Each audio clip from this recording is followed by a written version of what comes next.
Je suis Rosine Desgrès et je m'occupe des cycles métiers depuis de très nombreuses années, vu que c'est une formation assez ancienne et aussi très particulière de nos professions. Alors on va retrouver dans les cycles métiers toute taille d'entreprise, que ce soit les grandes et les petites.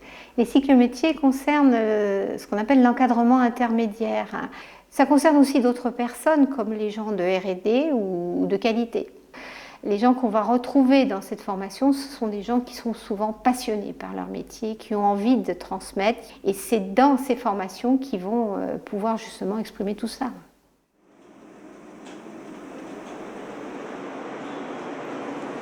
Les cycles métiers, c'est un peu la base de notre compétence parce que l'entreprise, à l'origine, a été créée par des boulangers-pâtissiers. Nous nous sommes développés en créant de nouvelles recettes. C'était notre savoir-faire d'origine et on veut absolument le maintenir. On veut maintenir ces compétences en formant tous nos boulangers-pâtissiers. Si nous, de notre côté, nous estimons que ce jeune peut avoir un parcours tissé dans l'entreprise, eh bien, il va acquérir les subtilités de ce que représente la biscuiterie de l'abbaye. Pas les biscuiteries en général. La biscuiterie de l'abbaye, son savoir-faire, savoir fabriquer des sablés, savoir fabriquer des cookies. Et si, au bout de cette année-là, le jeune a toutes les dispositions effectivement, pour rester à la biscuiterie et pour aller plus loin, eh bien, à ce moment-là, on lui proposera le cycle métier. Oui, alors j'ai eu la chance de faire les 3 ans de cycle métier biscuitier et également 2 ans en chocolatier. Et il s'est avéré qu'au fur et à mesure du temps, je me suis complètement intégré à cette formation-là. J'y ai pris de plus en plus de plaisir. Ça m'a permis d'évoluer au sein de l'entreprise parce que j'ai quand même démarré être pétrisseur. J'ai eu la chance d'apprendre le métier de pétrisseur et après s'est greffé automatiquement la formation et de fil en aiguille, j'ai fait par la suite le chocolat. Dans le cadre du cycle métier biscuit, moi j'anime la première année qui concerne les matières premières, sachant qu'il y a une deuxième année qui concerne tout ce qui est technique et procédé. En complément de ce cours par correspondance, des stages de regroupement sont organisés. Il y en a 4 en première année, 3 en deuxième année. La première année est consacrée aux matières premières, la deuxième année aux procédés. On ne la prodigue dans aucune école.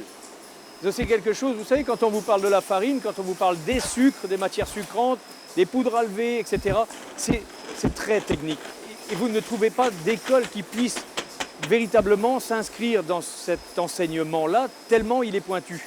Donc la formation a commencé par des pétrisseurs, bien sûr, mais également par les membres du service R&D, de façon à ce que les deux services puissent communiquer sur des bases communes. Une quinzaine de personnes aujourd'hui sont passées par le cycle métier et ça a permis à un grand nombre, je dirais, de progresser également puisque l'un des premiers qui a suivi les cycles métiers est aujourd'hui chef de fabrication. Alors, mon projet professionnel, c'était pour une amélioration de dorure parce qu'on avait un souci à l'époque, c'est que nos biscuits étaient dorés mais pas assez bien dorés pour avoir un beau visuel. Non seulement il y a bien sûr des cours théoriques sur lesquels on étudie des matières premières, mais on va également réaliser des visites pour que les stagiaires comprennent ce que sont leurs fournisseurs, non seulement sur le procédé, mais également sur le plan des contraintes et également sur l'environnement du marché des matières premières. En deuxième année, ils vont également visiter des fabricants de matériel, par exemple un fabricant de pétrin et un fabricant de fours.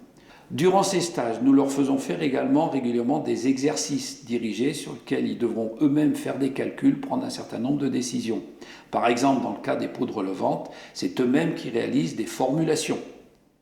Donc nous, on peut remédier grâce à l'Alliance 7 par des formules qu'on a appris, soit diminuer le temps de pétrissage. Ça nous a permis de travailler les temps de pause et les temps de pâte pour passer en machine, donc au façonnage, pour que le conditionnement ne soit pas embêté par la suite. Je ne peux pas dire que c'était pas dur, forcément c'était dur. Mais avec les formateurs qu'on avait, ça se passait super bien, donc on comprenait très vite. J'ai réussi à avoir des biscuits plus colorés, plus dorés, en mettant tout simplement plus de lait, plus d'œufs, plus de sucre. Le sucre apporte de la coloration, que je ne savais pas bien avant. Donc voilà, il y avait des réactions de Maillard qui se faisaient. Et j'ai réussi à avoir ce projet-là, grâce à la formation des matières premières. L'enseignement prodigué au travers de cette formation m'a ouvert les yeux sur les perspectives de carrière qui pouvaient m'attendre. Donc aujourd'hui, le salarié qui a suivi le cycle métier n'est pas tout seul isolé dans son métier, il est aussi suggesteur, j'allais dire, d'amélioration, etc., etc.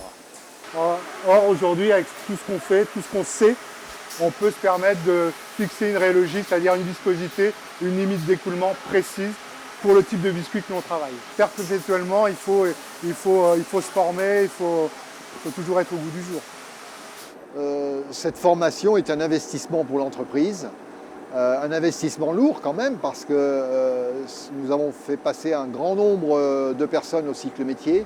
Et je pense que c'est un investissement rentable à long terme parce qu'on a des compétences nouvelles et surtout des compétences homogènes. C'est donc, quelles que soient les équipes de fabrication, quels que soient les postes qui sont remplis, eh bien, on a des personnes qui ont des compétences similaires, qui savent dialoguer entre elles et qui peuvent travailler sur des sujets d'amélioration continue.